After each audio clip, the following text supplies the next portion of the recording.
Okay, so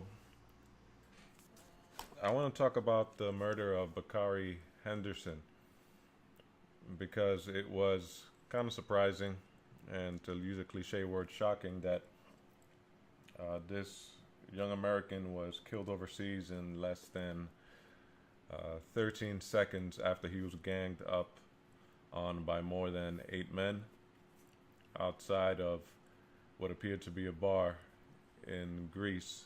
And I believe the way you pronounce it is Zakynthos, which is one of the Ionian islands in Greece. And I wanted to bring this up because he seemed to be a very kind and friendly person. Many times in the news, you hear that something like this happens overseas or someone is murdered, and you wonder about their character, or you don't have too many people to compliment their character. But this seems to be a young man that uh, had a lot of things going for him. He had graduated from college. He was in Greece. He was in Greece to further his career. He had a brand that he wanted to start, and I believe he wanted to, for a lot of the photos that he wanted for his business, he wanted a background like Greece. But instead, after being at this, apparently what is a bar in Greece, he was chased down. He was out of the bar. He was chased out of the bar and killed right in the middle of the street.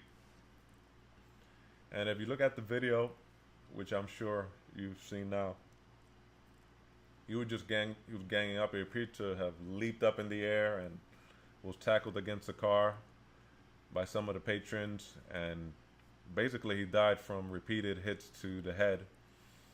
If you see the video, you see he's being kicked and he's being punched in the head, the temple, forehead, square on in the face. And I don't know many people that can survive that, especially after being ganged up. He appeared to be a big guy. He looked to be maybe 6'2", 6'3". And I don't know, he doesn't have the demeanor of someone that just goes out looking for trouble.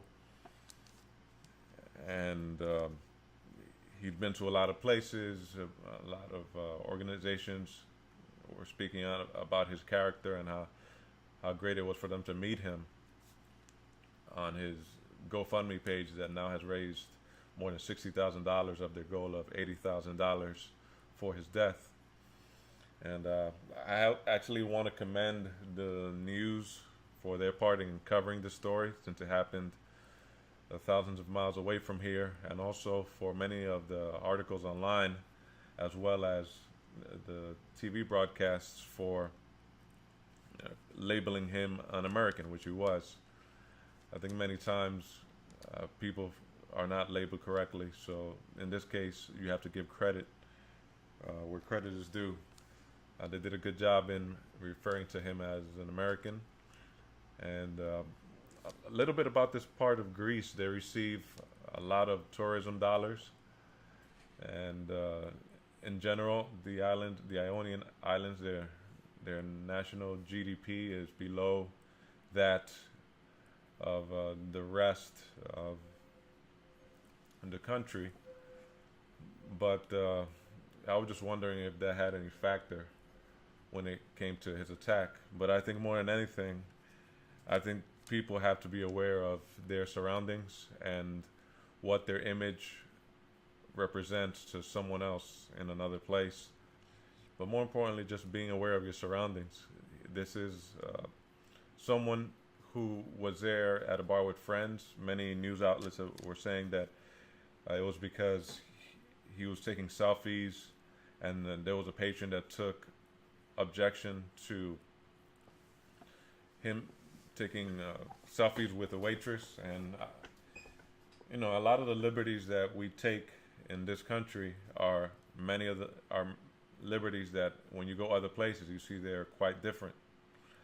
And by him taking these pictures, you don't know the situation as far as what the relationship between the waitress or the patron were, or anything that they had going on, and maybe they see this man who is, if you look at him, he's someone that I'm sure gets a lot of attention, and that's something that a lot of people around you can feel around him may have felt jealous or intimidated by him just because he looked different, especially in an island like this one in Greece, where he's the only one really.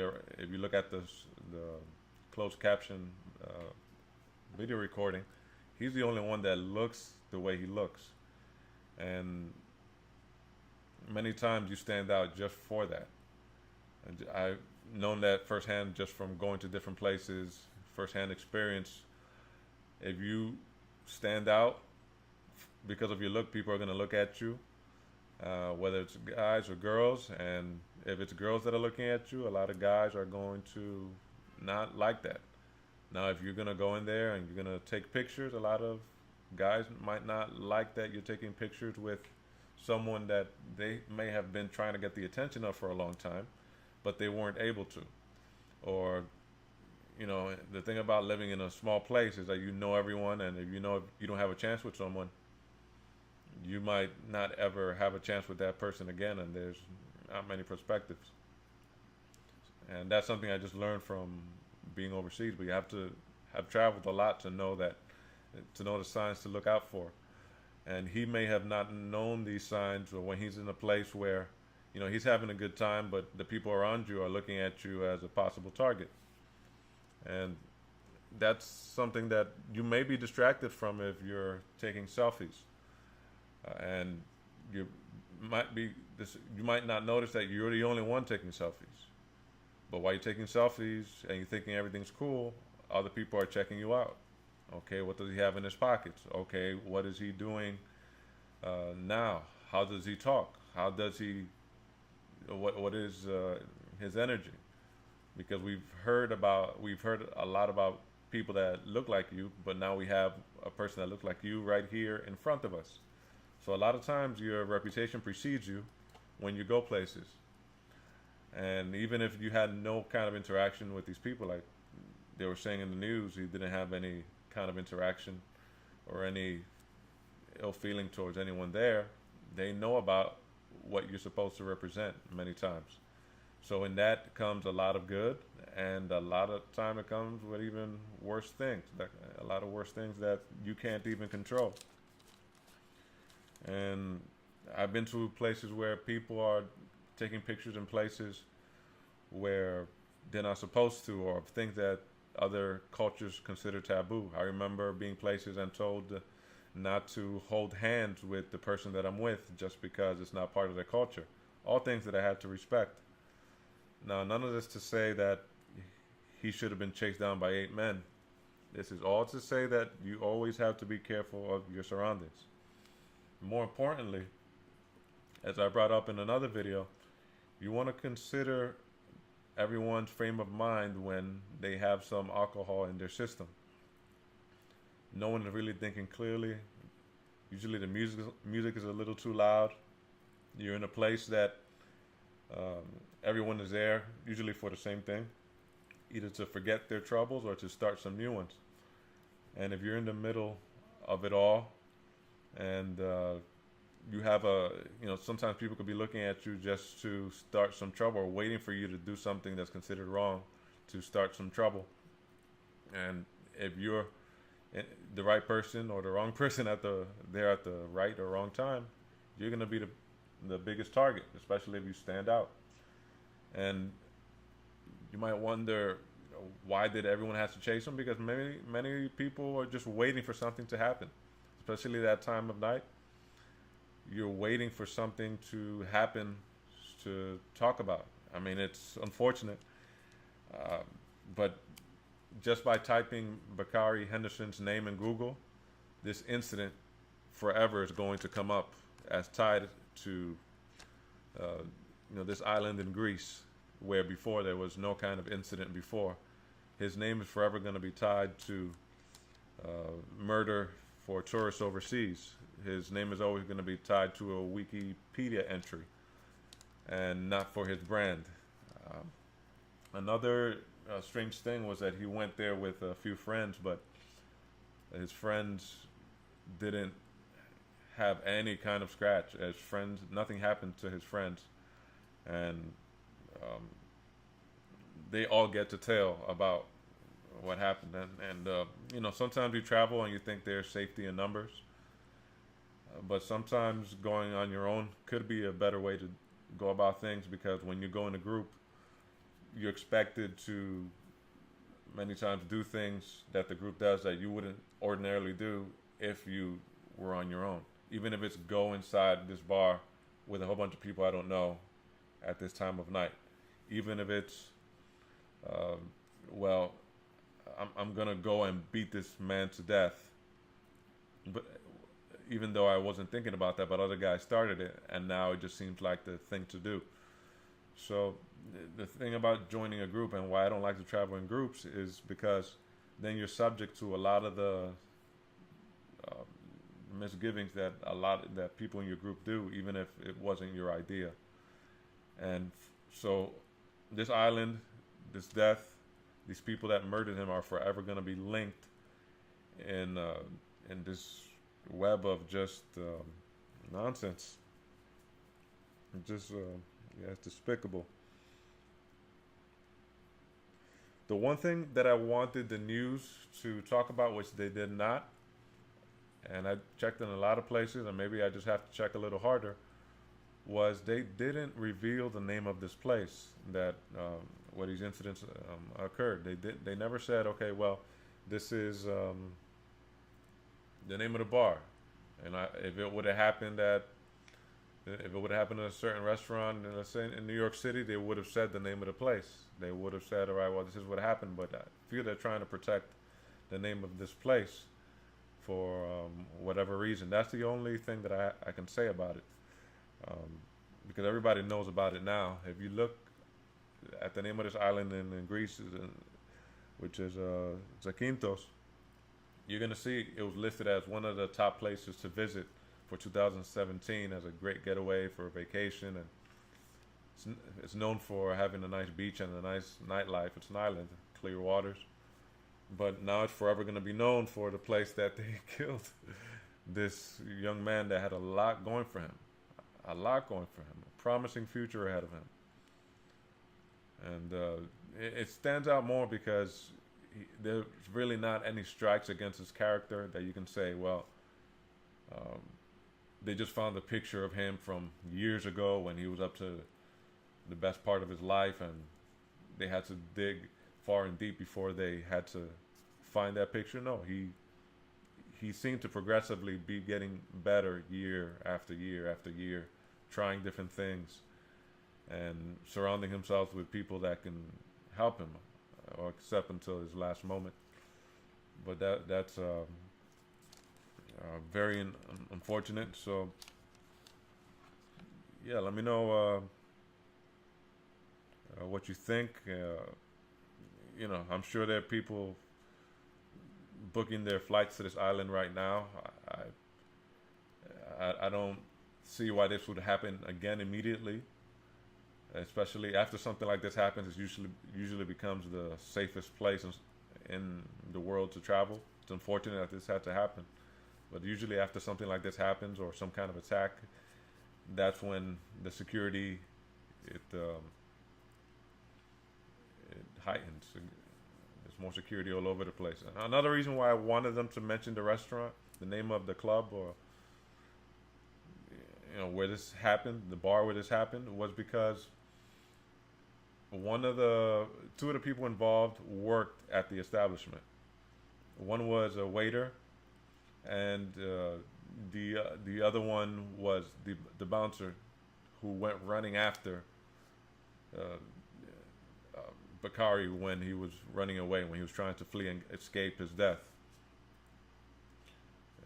And if you look at the video, if you slow it down, you will also look at there were some of the locals who were trying to stop what was happening. And I don't know what any of you would do in that situation, but that's one of those situations that you're called upon to do something, and you can either answer that call or you can not. But there were people there trying to help him afterwards with the CPR, but As far as stopping him from being beaten up, I doubt anybody even knew what was happening or could jump in because it just wasn't enough time. There was, I mean, I wonder what kept his friends that were there from doing more. I saw another part to the video where it shows him, which shows Bakari punching the man who had hit him on the head. But then from that point on, it looks like he went outside this bar and then the chase started. And what looked like something he could handle all of a sudden just took a life of its own. It reminds me of sometimes when you're out to sea and you think you're so close to the shore, but then the waves take you further and further into the ocean. That's how fast it happened. He didn't have a chance to, even try to get up or, say any last messages to his family or anything like that. And just want to bring up that there's danger everywhere. Everywhere you go, I see a lot of people around the universities where I work around that just are unaware of the dangers and who's watching them. There are cameras in most places now, but those cameras aren't there to really prevent anything from happening. It might give people something else to second guess about, but many times those cameras are just there for after the fact. Like we're looking at that video now and just wondering, okay, what exactly happened, who was at fault, but not exactly, well, this is what happened. Those cameras don't pick up sound, and they're just in angles where they're protecting the front of the business most of the time for insurance purposes, not really to protect anyone. So, with that being said, you just want to make sure that you know your surroundings every time you travel.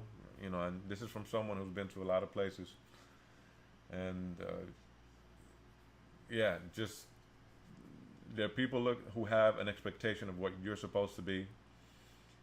People get brave just like they do online when they can remain anonymous, especially when it's in a group setting, and especially when there's alcohol involved. I don't expect anyone to be in their clear head. There's always the option not to be in that situation, and some people might not like that option. But if there's a big group, you usually won't find me there because I know anything can happen at any moment. And even if you just see a group of anything, it could be. When I see a group of anything, that's not where I want to be. Just because you don't. There's going to be someone who's going to be emboldened by the size of the group and not use their best judgment, and things that they wouldn't do when they're by themselves, they wouldn't do. They'll do while they're surrounded with a group. And since I don't know everyone in the group, I'd just rather not be a part of that. So I hope everyone's day goes well. I hope that you realize your surroundings, and I hope you take the time to find out more details about this case, because yes, he was an American, and his family as well as the people who knew him deserve to have a little more closure. And I hope the GoFundMe goes a lot higher than it is now. But there's really no amount of money that can make up for the loss of a family member that you loved and meant so much to so many people. All right, everybody, do your best. Have a good Saturday.